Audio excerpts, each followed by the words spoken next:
네, 이렇게 간밤에 있었던 소식들 함께 브리핑을 통해 전해드렸습니다. 시장 마감 상황은 어땠을지 조금 더 자세하게 봅니다.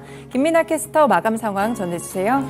네, 위험 선호도 심리가 점차 높아지고 있습니다. 유럽 주요국 증시들 일제히 상승한 채로 거래를 마쳤는데요. 유로스톡스 50 지수 확인해 보면서 어떠한 흐름이 이어졌는지 살펴보도록 하겠습니다.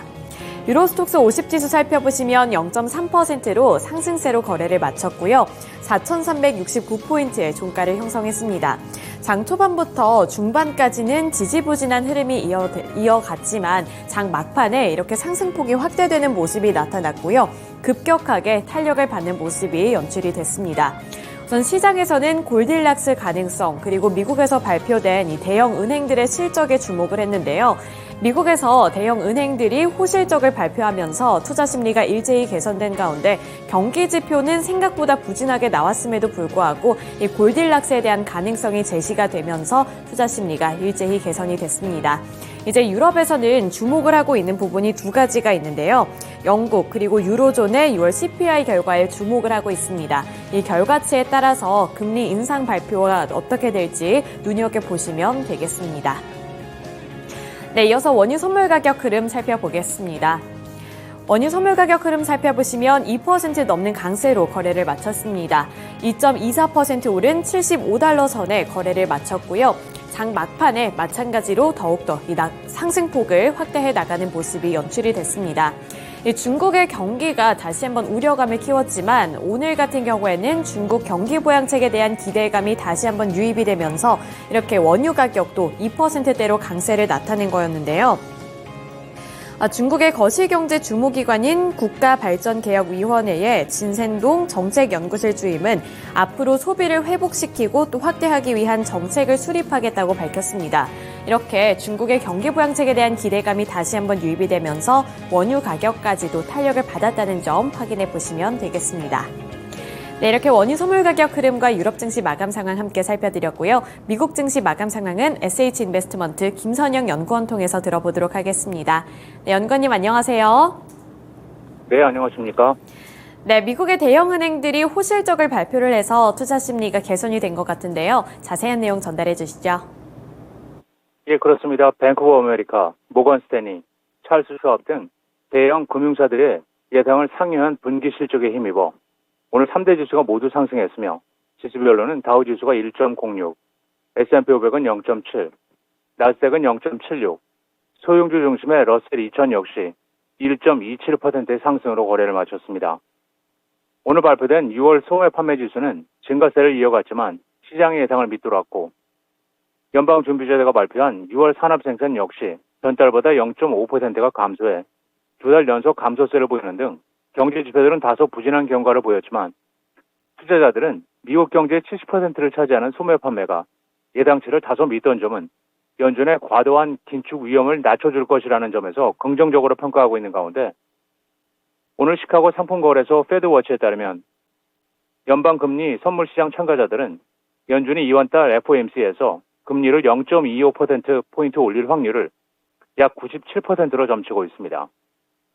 오늘 업종별로는 에너지, 기초소재, 금융, 운송, 이미 소비재가 상승했던 반면 유틸리티와 부동산, 필수 소비재, 방산업종이 약세를 보였고 벤치마크인 10년 만기 국채금리는 전일 대비 소폭 하락한 3.789%, 달러 인덱스는 0.1% 반등했으며 특징 종목들을 보면 증권사 번스틴이 전일 개선된 분기 실적을 발표한 것을 이유로 투자의견을 중립에서 아웃퍼폼으로 높인 데 따라 다우지수의 구성 종목인 유나이티드 헬스가 3.3%가 상승했고 반면 2분기 매출이 시장 예상에 미치지 못할 것이라는 경고를 내놓은 얼바인의 본사를 두고 있는 의료기기 업체 마시모 코퍼레이션은 20%의 폭락세를 보였습니다.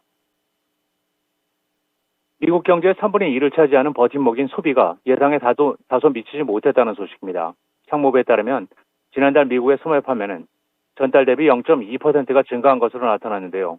이것은 직전월인 5월에 비해 성장세가 다소 줄어든 것으로 시장 전망치였던 0.5%를 하회한 것이었습니다.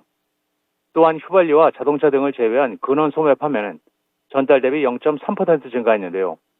이번 수치는 미국의 경기 침체 가능성이 점차 낮아지고 있다는 낙관론 와중에 일부 지역들에서는 경기 둔화를 보이고 있다는 것으로 풀이되고 있습니다. 부문별로는 백화점을 비롯해 주유소, 식료품, 건축자재, 스포츠용품점에서 소비가 예상보다 줄었던 반면 잡화점, 무점포 소매점, 가구점, 전자제품 등에서는 소비가 증가했으며 경제가 건강하고 미국인들이 직업의 안정성을 느낄 때 매출이 증가하는 레스토랑과 바의 판매는 2월 중 거의 증가하지 않았으며 지난 1년간은 8.4%가 증가했고 경기 침체가 예상될 때는 레스토랑과 바의 매출은 전통적으로 감소한 바 있었습니다. 증권사 골드만삭스가 향후 12개월 내에 미국 경제가 침체에 빠질 확률을 종전의 25에서 20%로 낮췄습니다. 골드만삭스의 수석 이코노미스트인 얀 하치우스는 최근 발표된 경제 데이터들이 예상보다 양호하다면서 경기 침체 확률이 낮아졌다고 밝혔는데요. 그는 2, 4분기 미국의 GDP 성장률이 2.3%를 기록하고 있다면서 미국의 경제가 탄력적이라며 소비 심리의 반등과 6월 실업률이 3.6%로 하락한 점 역시 낙관론의 배경으로 들고 있습니다.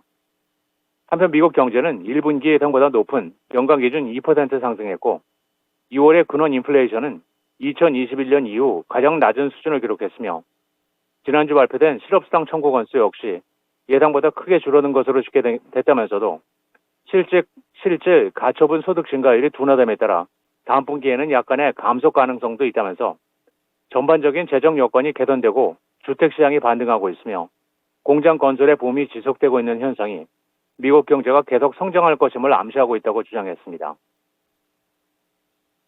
챗 GPT를 만든 오픈 AI의 코파일럿이 장착된 365 코파일럿의 가격을 1인당 월 $30로 책정했다는 뉴스로 오늘 마이크로소프트의 주가가 3.98% 상승해 $359 49센트의 거래를 마쳤습니다.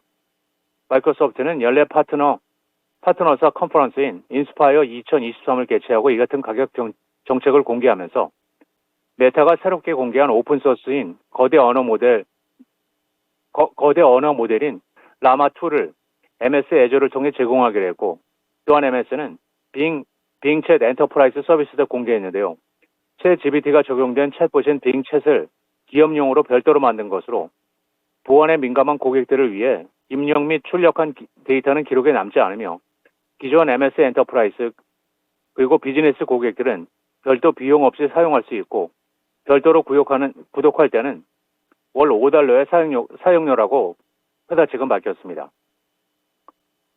마지막으로 내일은 연방 상무부의 6월 주택 착공과 주택 허가 건수가 발표되며 시장 예상은 17만 5천 건의 주택 착공과 147만 2천 건의 건축 허가 건수이며 이어 에너지청의 주간 원유 재고, 모기지은행협회의 주간 모기지 신청 건수가 이어지고 골드만삭스와 IBM, 넷플릭스를 시작으로 테슬라, 에퀴팩스, US뱅크, 유나이티드 에어라인스, 킨덤 오건, 스틸 다이내믹스, 할리버튼, 크라운 캐슬, 퍼스트 호라이전, 베이커 휴즈, 라스베가스 샌즈, 그리고 디스커버 파이낸셜이 지난 분기 실적을 발표합니다. 네, 이렇게 본격적으로 실적 발표 일정까지 앞두고 있다는 점 전해드렸습니다. 오늘 말씀 고맙습니다. 네, 감사합니다. 네, 이렇게 유럽 증시에 이어서 미국 증시 마감 상황까지 전달해 드렸고요. 전일 시장 국내 증시는 어떻게 마감을 지었을지 함께 살펴보도록 하겠습니다. 코스피 지수는 2거래일 연속 하락했습니다. 결국에는 2610포인트 선을 이탈하기도 했는데요. 결국에 외국인과 기관의 동반 매도세가 다시 한번 포착이 되면서 2607포인트의 종가를 형성했습니다. 업종별로 더 자세하게 살펴보도록 할 텐데요. 어제 시장에서는 관망세가 짙게 나타났습니다. 우선 전일 시장 중국의 GDP 성장률이 부진하게 나왔다는 점이 투자 심리를 약화를 시켰고요. 또 여기에 이어서 6월의 실물 지표까지 부진하게 나오면서 국내 증시에서도 잠잠한 흐름이 나타났습니다.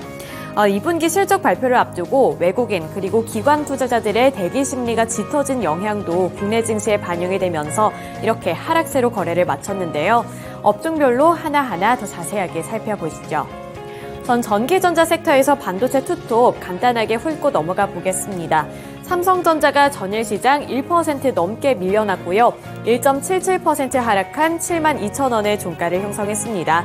장 초반부터 막판 때까지 낙폭을 키워나가는 모습이 연출이 됐는데요. 반면에 삼성전자가 아닌 SK하이닉스는 0.51%로 상승불을 켠 채로 거래를 마쳤습니다. 11만 7,800원의 종가를 형성을 했고요. 장 초반에는 나름대로 상승하려는 모습이 연출이 됐지만 막판에 갈수록 탄력이 조금씩 둔화가 되는 모습이 나타났고요. 결국에는 0.51%로 소폭 오르는 데 그쳤습니다. 이렇게 반도체 투톱에서는 엇갈린 투자 심리가 나타났는데요. 특히 삼성전자 같은 경우에는 외국인 투자자들의 매수세가 빠져나가면서 결국에는 매도 전환을 했다는 점도 체크를 해보셔야겠습니다. 다만 증권가에서는 이 삼성전자 그리고 반도체에 대한 흐름 자체가 바뀐 것이 아니라 잠시 쉬어가는 장세라고 분석을 하고 있는데요. 따라서 판도가 바뀐 것은 아니고 앞으로 조금 더 보면서 앞으로의 주가 흐름도 체크를 해보시면 되겠습니다. 특히 DS투자증권은 2분기 실적 발표를 통해 삼성전자의 이익 사이클의 바닥은 어느 정도 확인을 했기 때문에 여기서 일부 차익 실현이 나온 것으로 풀이를 하고 있기 때문에요. 앞으로의 주가 흐름 파악해 보시면 되겠습니다. 이어서 전기전자 섹터 내에서 2차 전지주들 살펴보겠습니다. 2차 전지 셋업체들 전일 시장에서는 다시 한번 상승불을 켜내는 모습이었는데요. LG에너지솔루션이 2.04% 강세를 기록을 했습니다. 주가 확인해보시면 2.04% 오른 54만 9천 원을 기록을 했고요. 막판에 가서 이 상승 탄력을 더욱더 받아나가는 모습이 연출이 됐습니다. 또 LG에너지솔루션뿐만 아니라 삼성 SDI가 0.58% 소폭 오른 가운데 LG화학이 1%대 강세로 거래를 마쳤습니다. 1.34% 상승을 했고요. 주가는 67만 9천 원을 기록했습니다. 마찬가지로 LG에너지솔루션과 비슷한 주가 양상을 나타냈는데요. 막판에 가서 이렇게 상승폭이 더욱더 확대되는 모습이 연출이 됐습니다. 또 2차 전지 셋업체들뿐만 아니라 전일 시장에서는 포스코 그룹주들까지 함께 살펴보셔야겠는데요. 포스코 퓨처엠이 13.23% 올랐고요. 포스코 홀딩스가 2.09% 상승을 하면서 전일 시장에서는 이렇게 포스코 그룹주들 일제히 강한 흐름을 나타내줬습니다. 우선 포스코 그룹주에 대해서 이야기를 하기 전에 2차 전지에 대한 전반적인 이야기를 풀어볼까 하는데요. 우선 증권가에서는 2차 전지 테마를 지속적으로 눈여겨봐야 한다고 풀이를 하고 있습니다. 3분기부터 전기차 등 전방시장 성수기를 맞게 되는 만큼 이 업종이 다시 활기를 찾을 것으로 전망하고 있는 건데요. 대표적으로 다올투자증권에서는 2분기는 잠시 쉬어갈 수 있지만 양극재 업종의 하반기 기대감은 여전히 유효하다는 증권사 보고서를 발행한 바 있습니다. 또 월요일 뉴욕 증시가 주요 기업들의 본격적인 2분기 실적 발표를 앞두고 경기 연착륙 기대감이 커지면서 3대 지수가 일제히 상승한 가운데 여기서 테슬라의 주가도 3%대 강세를 나타냈다는 점까지 투자 심리를 개선을 시키면서 국내 증시에서도 이렇게 2차 전지 주들 쪽으로 투자 심리가 일제히 개선되는 모습이 연출이 됐습니다. 네, 이어서 포스코 그룹주들 더 자세하게 살펴보겠습니다. 포스코 홀딩스가 2%대 탄력을 받아 나가면서 48만 8천 원의 종가를 형성을 했고요. 전일 시장 고점은 49만 원 선까지 올라가면서 기록을 했습니다. 49만 5천 원에 고점을 찍은 이후 탄력이 살짝은 둔화가 됐지만 여전히 48만 원 후반 부근에서 종가를 기록해내는 모습이 나타났고요. 또 포스코 퓨처엠 같은 경우에는 더욱더 큰 탄력을 받았습니다. 두 자릿수대 상승률을 기록하면서 13.23% 오른 45만 8천 원의 종가를 형성했고요. 주가 흐름 보시면 더욱더 견조한 흐름이 나타났습니다. 장 초반부터 막판 때까지 견조하게 상승폭을 확대해 나가는 모습이 연출이 됐습니다. 이렇게 포스코 홀딩스 그리고 포스코 퓨처엠 같은 경우에는 이 포스코 그룹주 내에서도 전일 시장에서 52주 신고가를 경신해낸 종목들이었는데요. 포스코 홀딩스 같은 경우에는 이렇게 저조한 2분기 실적을 발표했음에도 불구하고 주가가 탄탄하게 움직였습니다. 포스코 홀딩스는 2분기 영업이익이 전년 대비 38% 하락했다고 밝혔는데요. 다만 이것은 이 철강 업계에 대해서 철강 사업이 타격을 받았기 때문에 이렇게 부진한 실적을 거둬들인 것이었고 증권가 그리고 업계 전문가들은 앞으로 기대해 볼 만한 포인트는 2차 전지 소재 사업이라고 보고 있습니다. 따라서 2차 전지 소재 사업이 확대됨에 따라 포스코 홀딩스의 실적은 더욱더 개선이 될 것으로 보고 있는 거죠. 2030년까지는 철강, 2차전지 소재, 그리고 수소 등에 121조 원을 투자할 것으로 밝힌 가운데 포스코홀딩스 같은 경우에는 리튬과 니켈을 66만 톤, 양극재를 100만 톤, 음극재를 37만 톤 등 2차전지 분야에만 62조 원의 매출을 달성할 것이라고 포부를 드러낸 바 있는데요. 이러한 부분에서 더욱더 큰 기대감을 받고 있다는 점 체크해 보셔야겠고요. 포스코 퓨처엠도 마찬가지로 리튬 사업과 관련해서 주목을 받고 있습니다. 리튬뿐만 아니라 양극재 관련해서도 기대감을 많이 받고 있는 만큼 증권가에서도 목표 주가를 줄줄이 상향하고 있습니다. 네, 이어서 코스닥 시장으로 넘어가 보겠습니다. 코스닥 지수는 6거래일 연속으로 상승하는 흐름을 나타냈는데요. 결국에는 910포인트 선에 안착을 했습니다. 1.76% 상승한 914포인트의 코스닥 지수는 종가를 형성을 했는데요. 업종별로 더 자세하게 살펴보면서 흐름 파악해 보도록 하겠습니다. 우선 전일 시장 이렇게 코스닥 지수를 1% 넘게 오르게 할 수 있었던 데에는 에코프로 그룹주들이 중심에 있었는데요. 에코프로가 11.91% 강세로 거래를 마쳤고요. 에코프로 BM은 더욱더 크게 올랐습니다. 16.85% 상승한 32만 6천 원의 종가를 형성하면서 30만 원대를 뚫어냈고요. 또 32만 원 선까지 뚫어냈습니다. 또 주가 흐름 역시나 견조한 흐름이 나타났는데요. 장 초반부터 마감 때까지 이렇게 계단식으로 지속적으로 상승폭을 확대해 나가는 모습이었습니다. 장중에는 32만 6,500원의 고점을 터치를 했고요. 이 고점 부근에서 종가를 형성해냈다는 점도 특징으로 잡아볼 수가 있겠습니다. 전일 시장 이렇게 에코프로 그룹주 내에서도 누가 시가총액 1위를 기록을 할 것인가와 관련해서 치열한 다툼이 이루어졌는데요. 이 부분이 어제 시장의 관전 포인트라고 볼 수가 있겠습니다. 2차전지 관련 종목들이 또다시 급등을 하면서 이렇게 에코프로 그룹주 쪽으로도 수급이 많이 몰렸다고 볼 수가 있는데요. 에코프로 그리고 에코프로 BM의 시가총액은 하루 만에 각각 3조 원 그리고 4조 원 이상 늘어났습니다. 에코프로 삼형제의 시가총액 또한 총 62조 6,255억 원을 기록하면서 처음으로 60조 원을 넘겼는데요. 이날 주가 상승은 외국인이 주도를 했습니다. 외국인은 에코프로, 에코프로 BM, 그리고 에코프로 HN을 각각 2,492억 원, 2,930억 원, 그리고 22억 원어치 순매수를 했는데요. 이렇게 이례적으로 많이 사들인 이유에 대해서 한 전문가는 주가가 하락할 것으로 예상을 해서 공매도했던 외국인들이 주가가 치솟게 되면서 숏커버링을 하고 있다고 분석을 했습니다. 계속해서 숏스퀴즈가 나오면서 에코프로 그룹주들이 강세를 나타내고 있다는 분석이 나오고 있는 만큼 에코프로 그룹주들 투자하실 때 이러한 부분들도 함께 참고를 해보셔야겠습니다.